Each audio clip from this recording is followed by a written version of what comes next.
안녕하세요. 오늘도 사연살롱을 찾아주셔서 감사합니다. 저는 30대 여자예요. 관계가 조금은 복잡하다고 할 수 있는 친정 부모님을 두었네요. 제가 초등학생일 때부터 아빠한테는 역마살 같은 게 있었는지 집 밖으로 많이 나들곤 하셨죠. 집에 온전히 붙어 계신 적이 거의 없었고 직업도 한 가지로 정착해서 오래 일을 하지 못하는 분이셨어요. 엄마는 어떻게든 아빠를 옹호하려고 하셨던 분이었고요.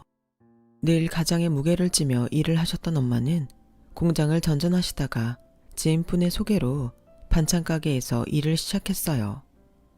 잘 되는 집은 아니었지만 인력이 워낙 적었다 보니까 엄마는 늘 바쁘게 일을 하셨는데 그 고되고 힘든 마음을 기댈 때가 필요하셨었나 봅니다. 그곳에 단골 손님이셨던 어떤 아저씨와 꽤 각별한 관계가 되셨어요. 엄마, 쇼핑백에 여벌옷은 왜 챙겨가? 혹시 갈아입으려고? 저번에도 몇 번 옷을 가져갔던 것 같은데. 이거 아무것도 아니야. 그냥 혹시나 해서 챙겨가는 거야. 엄마는 그 아저씨와의 관계를 감추려고 하셨지만 제가 결국 눈치채게 되었어요. 제 여동생도 마찬가지였고요. 어느 날 아빠가 집에 오셨을 때 제 여동생이 그만 입을 놀리고 말았습니다. 아빠, 아무래도 내 생각에는 엄마가 좀 의심스러운 것 같아. 그러니까 아빠가 확인하는 게 좋을 것 같은데? 뭐? 그게 무슨 소리냐? 의심스럽다니. 어떻게 의심스럽길래? 화가 나신 아빠가 당장에 엄마와 말다툼을 벌이셨고 엄마는 외롭고 힘든 마음에 친구를 새로 사귄 거라며 진실 아닌 진실을 털어놓으셨어요. 이튿날 아빠가 아예 작정하시곤 짐을 챙겨서 집을 나가셨죠. 엄청 충격적이었죠. 원래도 두문분출하시는 분이었다고는 하지만 이미 가장의 역할을 오래전에 그만두신 분이었어도 어쨌든 아빠였으니까요. 그냥 사라지는 것과 작정하고 집을 아예 나가버리는 건 하늘과 땅 차이였어요. 그래서 여동생은 자기가 말실수를 괜히 했다며 울고불고 후회를 해댔었네요. 결국 저희 부모님께서는 그 일이 도화선이 되어서 이혼을 하셨어요. 저희 자매는 엄마가 그 아저씨와 본격적으로 만나실 거라고 남몰래 예상을 했었으나 의외의 결과가 나왔죠. 오히려 엄마는 그 아저씨와 완전히 정리를 하셨고 이혼의 후유증으로 많이 힘들어 하셨네요. 제 마음도 복잡했었는지 저는 수능을 완전히 망쳤어요. 욕심 같아서는 재수를 하고 싶었으나 상황상 대학 진학을 포기하였죠. 전문대를 나올 바엔 차라리 하루빨리 돈을 벌고 싶었던 것 같아요. 원래는 공장 쪽으로 일을 알아봤었는데 신기하게도 어쩌다 보니까 제가 어느새 제가 제빵을 배우고 있었어요. 각종 자격증도 따면서 저는 제가 제빵에 진심이 되어 있었죠. 여동생은 무난한 4년제 대학에 들어갔지만 이런 곳의 특성이 뭔지 아세요? 대학 간판은 보통이면서 등록금은 콧대 높다는 거예요. 제가 버는 돈은 족족 여동생에게 갔어요. 차라리 벼룩의 간을 빼먹으라는 말이 절로 나왔었네요. 여동생은 저한테 미안해서 대학생이 되었음에도 옷 한 벌, 가방 한 개를 사지 않았어요. 이런 저희를 보면서 엄마는 결단하셨죠. 언제까지 남의 돈이나 벌어주면서 지낼 순 없겠구나. 내가 우리 딸들의 미래를 생각한다면 두려워하지 말고 내 반찬 가게를 차려야겠어. 뭐? 엄마가 그럼 사장님이 되겠다고? 우리야 엄마 실력을 아니까 그쪽으로는 걱정이 안 되는데 힘드실까봐 그게 무서운 거지. 정말로 무서운 건 이대로 주저앉아 있는 거야. 이렇게 못나고 어리석은 엄마를 둔 죄로 너희가 고생하는 것 같아서 늘 미안하구나. 내가 반드시 가게 차려서 일 한번 내볼 거야. 엄마가 큰 결심을 하셨고 대출 받고 발품을 팔아가며 가게를 차리셨어요.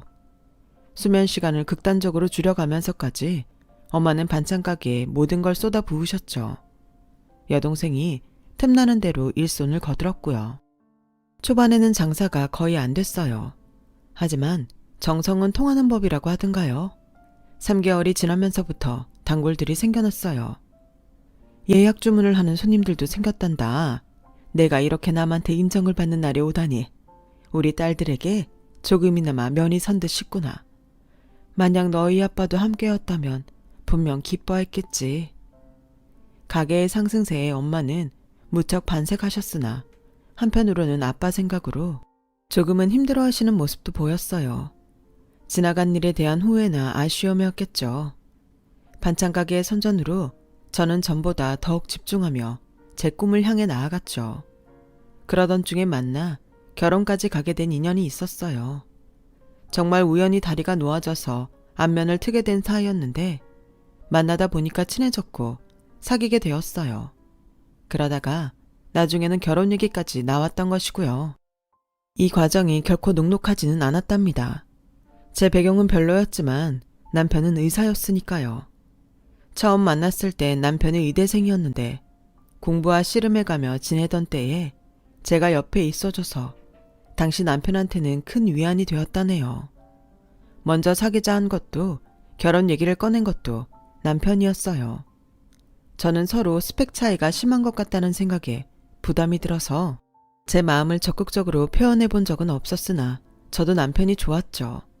그래서 청혼 얘기도 받아들였어요. 그런데 오빠네 어머님께서 내 얘기를 듣더니 별로 탐탁치 않아 하셨다면서.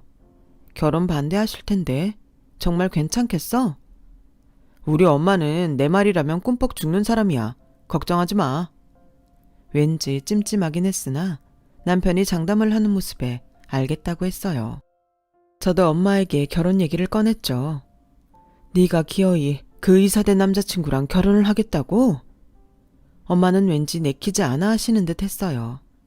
제가 그 이유를 여쭤보니까 역시나 제 짐작대로였죠.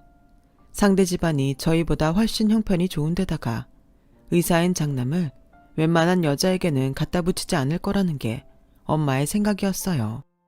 그래서 저도 하는 수 없이 안 그래도 이미 그쪽 부모님이 저를 별로라고 생각해 왔다는 걸 털어놓았죠. 그럼에도 제가 이 결혼을 꼭 하고 싶다는 생각까지도 말이에요. 내가 결혼해서 눈칫밥 먹고 살게 된다고 해도 나는 꼭 결혼하고 싶어.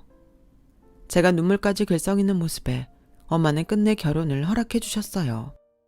그리고 며칠 뒤 저는 시어머니로부터 연락을 받았어요. 물론 저희 엄마를 뵙고 싶단 게 본론이었죠.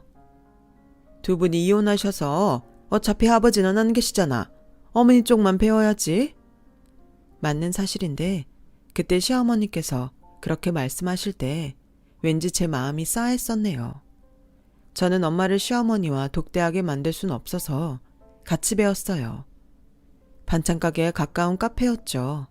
그런데 자리가 무르익다 보니까 어느새 두 분만 치열하게 대화를 하셨고 저는 뒷전으로 밀려난 상태가 되었어요.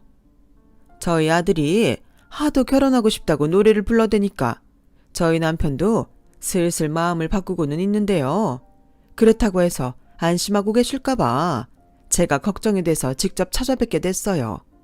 저는 하여간에 이 결혼은 결사 반대라고 못을 채차 받고 싶네요. 시어머니께서 그때부터 본론을 꺼내드셨는데 제가 뭐라고 반박하려 하자 옆에서 엄마가 저를 말리셨어요. 눈빛에서 너는 아무 말 않고 가만히 있어라 는 의미가 전달되어 왔죠.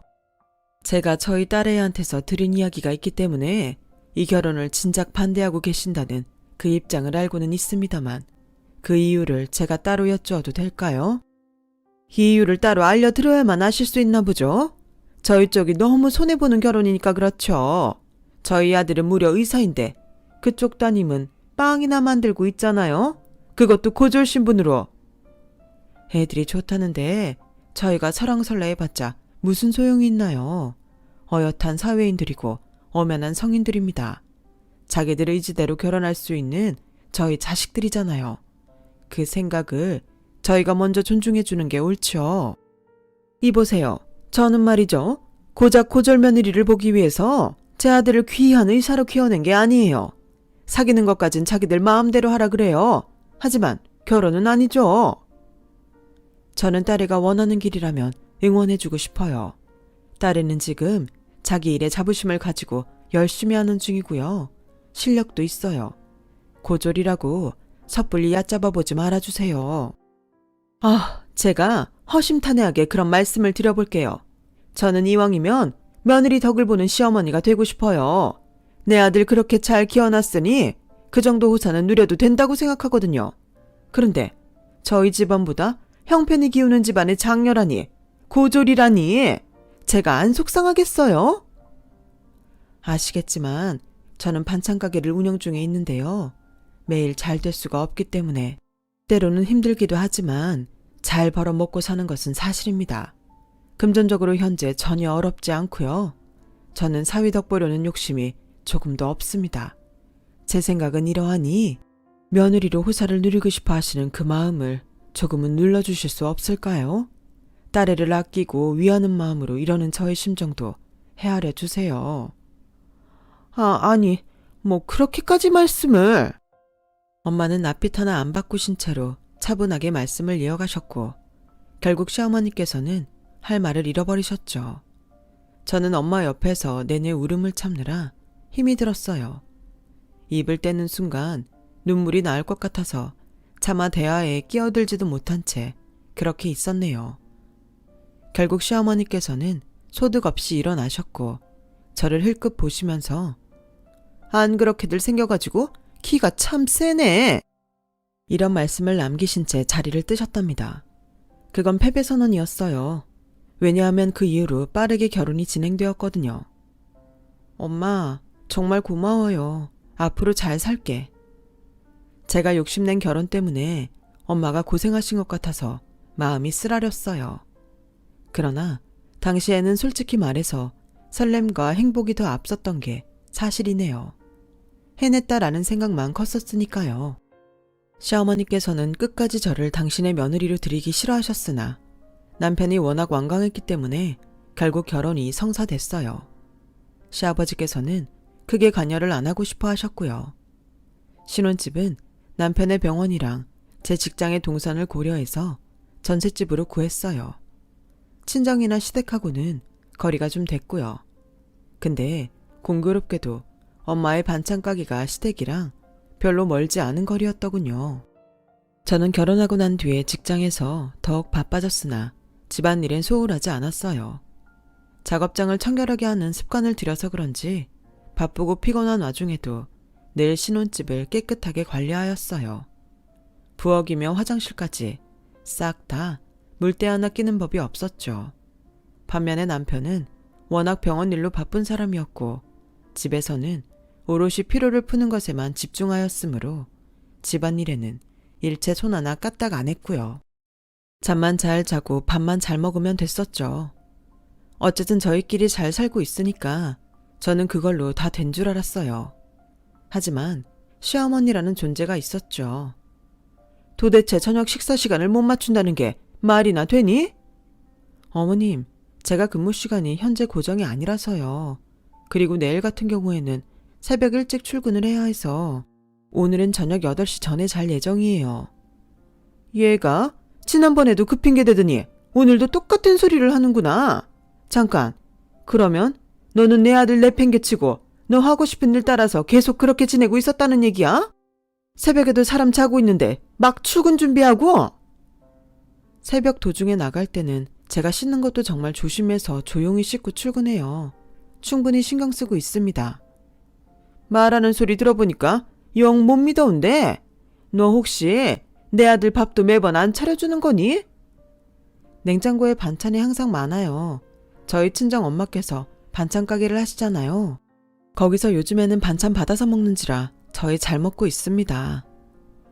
어쩜 반찬을 한꺼번에 장만에다가 내 아들 보고 알아서 처먹으라고 하면 다니? 이것 봐라. 내 아들이 잔반 처리반이야. 아니에요, 어머님. 오해하시는 거예요. 지금은 일주일에 1번에서 2번씩 반찬을 받아서 먹고 있어요. 종류별로 다양하고요. 저희 친정엄마가 특별히 신경 써주시는지라 정말 든든하게 잘 먹는 중이에요. 건강식이고요. 제가 구구절절 설명을 해드린 끝에야 시어머니께서는 화를 죽이셨어요. 엄마가 하도 고집을 피우셔서 반찬을 받아 먹고 있는 중이었거든요.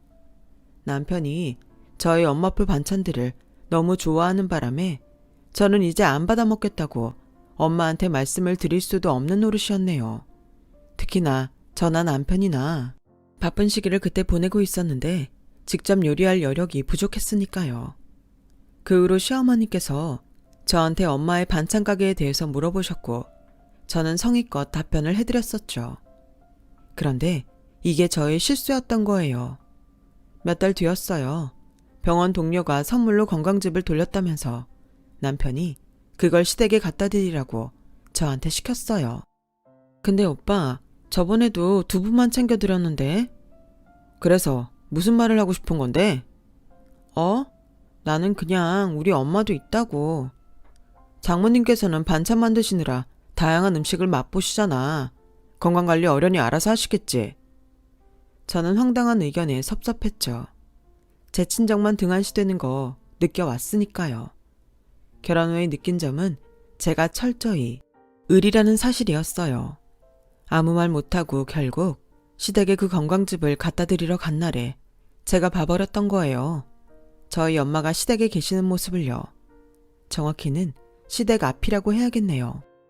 아파트 통로 밑에 두 분이 계셨고 막 도착한 저만 그 두 분을 볼 수 있는 각도였어요. 엄마가 왜 저기 계신가 의문이었고 바로 인사를 드리려 했는데 자, 여기 3만 원이에요, 사부인. 반찬값은 잘 챙겨주신다고 그러셨던 거 아닌가요? 그래서 지금 챙겨드리고 있잖아요. 거의 한 달이었으니 3만 원 드리면 적당할 것 같아서요. 제가 지급, 계산, 뭐 이런 것 아주 정확하게 하는 사람입니다. 앞으로 혹시 계속 부탁드려도 될까요? 음식 솜씨는 뭐 그럭저럭 쓸만하신 것 같네요. 도대체 이게 무슨 상황인가 싶었어요. 저희 엄마는 3만 원을 억지로 받아든 채 고개를 떨구고 계셨고 그 앞에 선 시어머니께서는 당당하게 팔짱을 끼신 상태였죠. 한 달 3만 원이요? 그럼 하루에 1,000원으로 계산을 하신 건가요? 제가 하루치 반찬으로 못해도 3팩씩은 넣어드렸는데요. 판매가를 모르시진 않을 거라고 생각해요.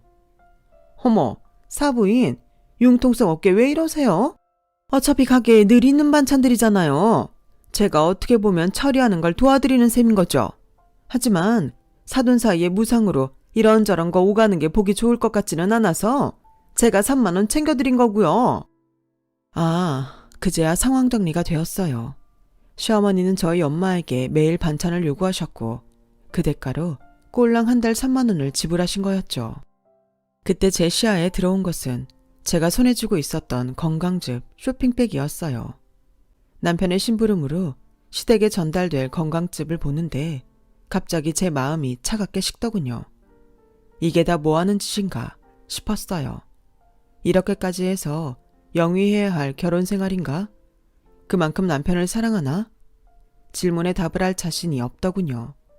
미칠 것 같았어요. 착잡하게 있던 제 귀에 엄마의 목소리가 다시 들려왔죠. 저한테 퇴근하는 길에 매일 여기 들러서 반찬을 주고 가라 하셨죠. 반찬 종류는 다양하게 부탁한다 하셨고요. 한 달 동안 5만 신경 써가면서 발에 땀나게 움직인 대가가 3만 원. 솔직히 지금 심경이 좀 복잡합니다. 엄마의 말에 제 억장이 무너져 내렸어요. 이런 일들이 있었다니. 복잡한데 그래서 뭐요? 저희 같은 집안에 감히 며느리로 들어온 고졸 딸내미 생각해서라도 사부인께서는 판단 잘 하셔야죠. 그건 그렇고 어제 계란말이는 좀 퍽퍽하더라. 시어머니 깔깔 웃는 소리가 귀에 들려온 순간 저는 싸늘하게 식어버린 가슴으로 모습을 드러냈어요. 작작하시죠, 어머님? 너무 추하시네요. 깜짝이야. 네가 지금 여기 왜 있어? 사부인께서 이거 일부러 의도한 상황이죠? 참나, 얄팍한 수 쓰기는. 어머님, 개소리 마세요. 저는 여기 오고 나서야 엄마가 계시는 걸 알았는데요. 반찬 이야기도 지금 처음 안 거고요. 제 등장에 깜짝 놀라셨던 엄마는 이어진 제 언행에 더욱 기겁하셨죠. 하지만 시어머니보단 안 놀라신 것 같았어요.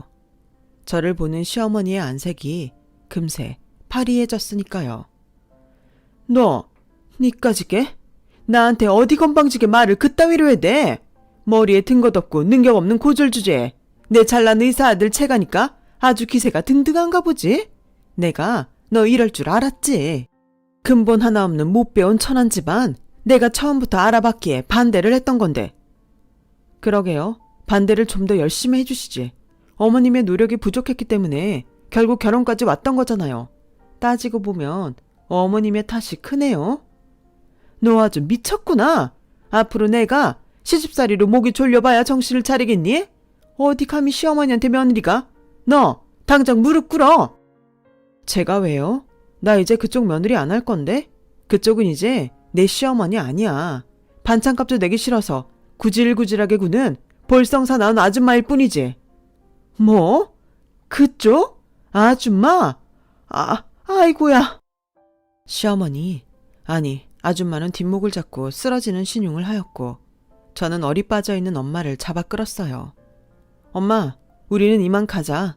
저 아줌마가 쓰러지든지 말든지 알아서 하게 놔두고. 무슨 정신으로 친정집까지 갔는지 모르겠어요. 마주보고 앉아서 많은 대화를 나누었는데도 엄마도 저도 끝내 눈물바람이었죠. 그 아줌마가 부당한 요구를 하는 걸 엄마도 알고 계셨지만 제 결혼 생활이 평탄하길 바라셔서 꾹 참으셨대요. 그리고 그 아줌마가 반찬값은 잘 챙겨준다는 말을 했었기 때문에 엄마는 철석같이 그걸 믿었던 거고요. 그런데 사람을 모욕한 거죠. 그동안 참 속상했었는데 그래도 널 생각해서 참았지. 하지만 지금 보니까 숨긴 게 내 잘못 같구나. 면목이 없어. 엄마가 왜 사과를 해? 미안해 하지 마. 그리고 아까 들었죠? 나 이혼할 거야. 엄마가 이런 멸시를 당했다니. 더 이상 그딴 집안의 일원으로 살기 싫어. 뭐? 아까 홧김에 한 소리가 아니었던 거야? 하지만 네가 어떻게 이 결혼을 했는데? 너 설마 윤서방이랑 행복하지 않은 거였니? 엄마한테 차마 티는 못 냈지만 맞아. 별로 행복하지 않아. 내가 그렸던 결혼 생활과는 많이 다른 현실이거든. 헛된 망상을 하면서 이상한 꿈을 꾸고 있었던 것 같아. 이제 꿈에서 깨어나야지. 깨어나서 우리 가족한테 더 잘하면서 살래. 한순간 감정에 치우쳐서 억지로 결혼까지 했던 거. 엄마한테 정말 죄송해요. 이런 딸이라서 미안해. 앞으로 더 잘할게. 내가 박복해서 네가 나를 닮아서 너마저 이혼이란 걸 하게 되는 것 같아서 엄마는 정말 어떻게 해야 할지 모르겠다. 하지만 네가 진정한 행복을 찾아서 너를 위한 선택을 내렸으면 해. 그간 소가리를 해오신 엄마한테 이루 말할 수 없을 정도로 죄스러웠어요. 저는 남편한테 이혼 선언을 했죠. 너 정말 웃긴다. 네가 뭔데 나한테 먼저 이혼을 하자고 그러는 거야? 그런 말은 해도 내가 하는 거야. 오빠는 역시 나를 자기 비위 맞춰주는 편한 사람 정도로만 보고 있었나 보네. 이런 순간에도 그딴 헛소리나 하는 걸 보면 말이야. 잔말 말고 이혼하자. 나에 비해서 오빠가 더 잃을 거 많은 사람인 거 알지? 괜히 이상한 소문나는 꼴 보고 싶지 않으면 순순히 이혼하자고. 남편이 분개하였지만 오히려 그 자존심 때문에 원활한 이혼이 가능했던 것 같아요. 제가 고분고분하고 성실해서 마음에 들었건만 정말 실망이라나 뭐라나. 남편은 그런 어이없는 마지막 말을 남긴 채 저와 갈라섰어요. 이 과정에서도 그 아줌마가 끼어들어서 어찌나 시끄럽게 상황을 들들 볶았었는지 몰라요. 어쨌든 깔끔한 합의 이혼으로 마무리됐다니 다행이었죠. 고졸 빵쟁이 주제에 끝까지 으스대기는. 변변찮은 빽 하나 없고 집안도 볼품없는데 고고한 척은 더럽게 잘하네. 내 앞길이 얼마나 볼품없을지 내가 기대해 주마. 그 아줌마는 악독한 성정에 걸맞게 저한테 화려한 마지막 멘트를 남겨주었죠. 저는 못 들은 척 무시했어요. 완전히 남남이 된 마당에 기대하기는 뭘 기대해요. 어이없었죠. 하지만 저에게도 일련의 상황들을 겪은 건 정말 큰 타격이었고 마음을 추슬러야 했어요. 엄마도 마찬가지였고요. 바로 그때 아주 놀라운 일이 벌어졌답니다. 결혼식장에서 마지막으로 보고 잘 살 거라고 믿어 의심치 않았는데 이혼이라니 이게 무슨 일이야? 제 소식을 접한 아빠가 오신 건데요. 그냥 오신 게 아니었어요. 저희 가족 곁으로 완전히 돌아오실 요량이셨거든요. 심신이 지쳐 있었던 엄마는 반찬가게 운영에도 벅참을 느끼셨고 그 모습을 지켜보던 여동생이 몰래 아빠한테 연락해서 그걸 다 말했던 거예요. 그래서 아빠는 여동생을 통해 상황 보고를 받고 계셨는데 그러던 중에 제가 이혼을 한다는 소식을 들으셨고 엄마까지 얽혀서 사돈 집안하고 대판 싸웠다는 것도 아셨어요. 예나 지금이나 입이 가벼운 여동생 덕분에 저희 가족은 다시 하나가 되었네요. 참 아이러니하죠. 아빠는 엄마와 다시 대화를 시작하셨고 두 분은 금세 재결합을 원하게 되셨어요. 아빠가 돌아와서 다시 내 식구가 된 것만으로도 놀라웠는데 더한 사실은 바로 아빠가 재력가가 되어 계셨단 점이었어요. 옛날부터 범상치 않은 분이시긴 했지만 주식 투자에 귀재가 되실 거라고는 상상하지 못했네요. 지난 세월 많은 생각을 했다. 우리는 결국 가족일 수밖에 없더구나. 이 사실은 죽었다 깨어나도 바뀔 수 없는 것이었어. 앞으로는 쭉 함께 지내자. 아빠는 과거 엄마의 실수를 지난 시간으로 되었다며 완전히 용서해 주셨고 또 스스로의 지난 과오 또한 엄마에게 용서를 비셨어요. 앞으로 저희 네 식구는 모든 희노애락을 함께하기로 다짐했고요. 가장 먼저 한 일은 본격적인 엄마의 반찬가게 확장이었어요. 요컨대 아빠의 투자였죠. 보다 공격적인 마케팅을 시도하였고 온라인 홍보와 단체 주문 시스템을 만들어서 규모를 불려나갔어요. 대학 졸업을 하고도 엄마의 일손을 도우며 지냈던 여동생은 부모님과 상의를 거친 끝에 사무 자격증을 몇 개 따서 취업에 성공했어요. 여동생이 직장 생활을 하고 싶어 했던 것을 부모님은 꿰뚫고 계셨던 거죠. 엄마의 반찬 가게를 눈부시게 성장시킨 아빠의 다음 타겟은 바로 저였답니다. 저는 빵으로만 외길 인생을 걷고 있었는데 아빠가 그 점을 활용해서 매장을 꾸리라 하셨어요. 네 빵에는 스토리가 있어. 장사를 한다면 분명 잘 될 거야. 일본으로는 목이 좋아야겠지. 나한테 맡겨둬라. 아빠는 저에게 가게를 차려주셨어요. 서울 근교에 대형 베이커리 카페요. 홍보에 큰 돈은 쓰지도 않았건만 오픈 3주차 주말에 테이블 만석을 찍었어요. 빵 나오는 타임을 바로 늘려야 했고 정직원부터 주차 알바까지 일하는 사람만 수십 명이 됐고요. 하도 정신이 없어서 장사가 어떻게 되는지도 헷갈릴 지경이었지만 분명한 건 즐겁단 사실이었어요.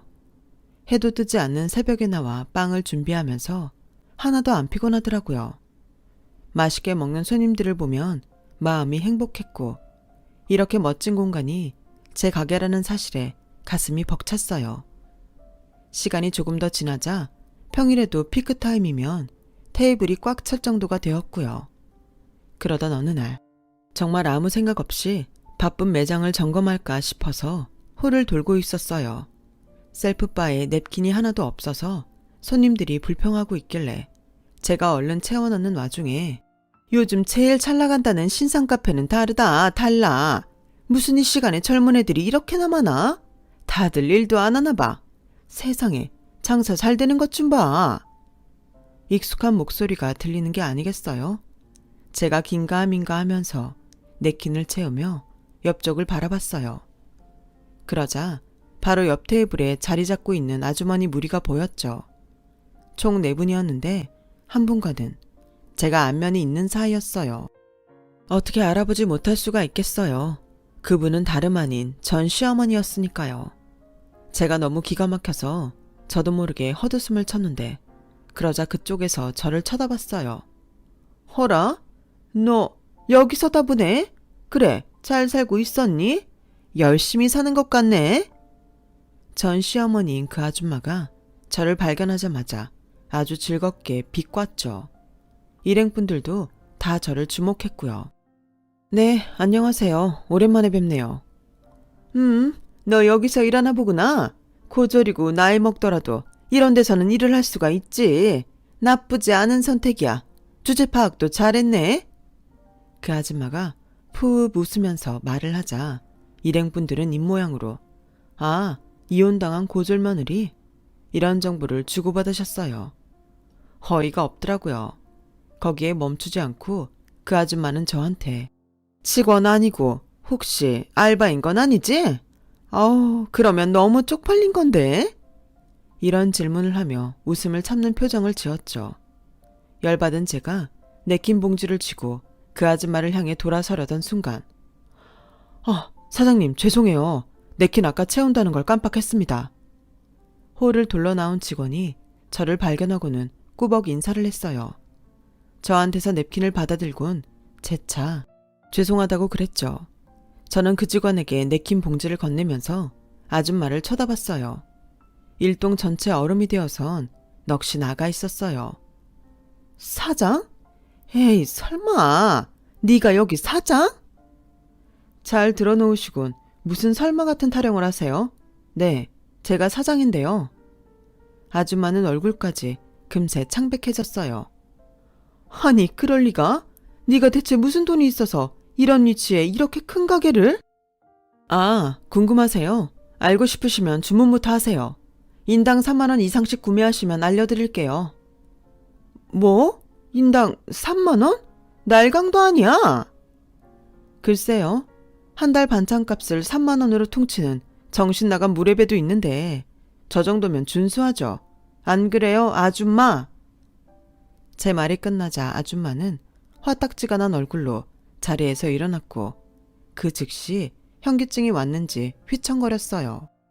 깜짝 놀란 일행분들이 그 아줌마를 부축하면서도 자기들끼리 반찬값 3만 원? 이렇게 속닥거리는 게 보였어요. 아줌마가 하도 속물이라 숨겼던 건데 사실 저 돈 있고 백 있는 사람이에요. 저의 폭탄 발언에 그 아줌마는 창백하게 질린 채로 가방을 챙기더니 갑자기 출구로 도망갔어요. 하도 매장에 사람이 많이 오다 보니까 정신이 빠져서 걷던 아줌마가 입구에서 다른 사람들한테 치이더니 결국 한 번은 넘어지더군요. 우스웠네요. 아줌마랑 같이 온 일행분들이 저한테 다가와서 전말을 물어보시길래 솔직히 알려드렸어요. 간략하게 진실만을요. 저의 짧은 답변만으로도 충분히 경악하신 그분들은 혀를 끌끌 찼어요. 그거 완전 미친 여자였잖아. 앞으로 상종하지 말자고. 안 그래도 의사 아들 하나 때문에 유세 떠는 거 짜증났었는데. 그 의사 아들도 알고 보니까 병원에서 적응 못해서 이리저리 떠돈다더라. 다들 붕괴하시는 걸 보고 그 아줌마의 인망이 좋지 않다는 걸 알 수 있었네요. 어찌 보면 당연했죠. 충격적인 패배감에 하얗게 질려서 도망가던 그 아줌마를 떠올리면 두고두고 통쾌했어요. 제가 그 이야기를 해주니까 저희 가족들도 신이 나 있고요. 이래서 사람 앞날 어떻게 될 줄 모르는 거고 길고 짧은 건 대봐야 안다고 하는 것 같네요. 저는 지금 남부럴 것 하나 없는 생활 중이에요. 매장도 여전히 순항 중이고요. 제 이야기를 들어주신 분들의 인생에도 통쾌한 한 방이 있으시길 바랄게요. 여러분, 사연 댓글에 응원과 현명한 조언 부탁드려요. 좋아요와 구독은 저에게 큰 힘이 됩니다. 오늘도 좋은 일 가득하세요.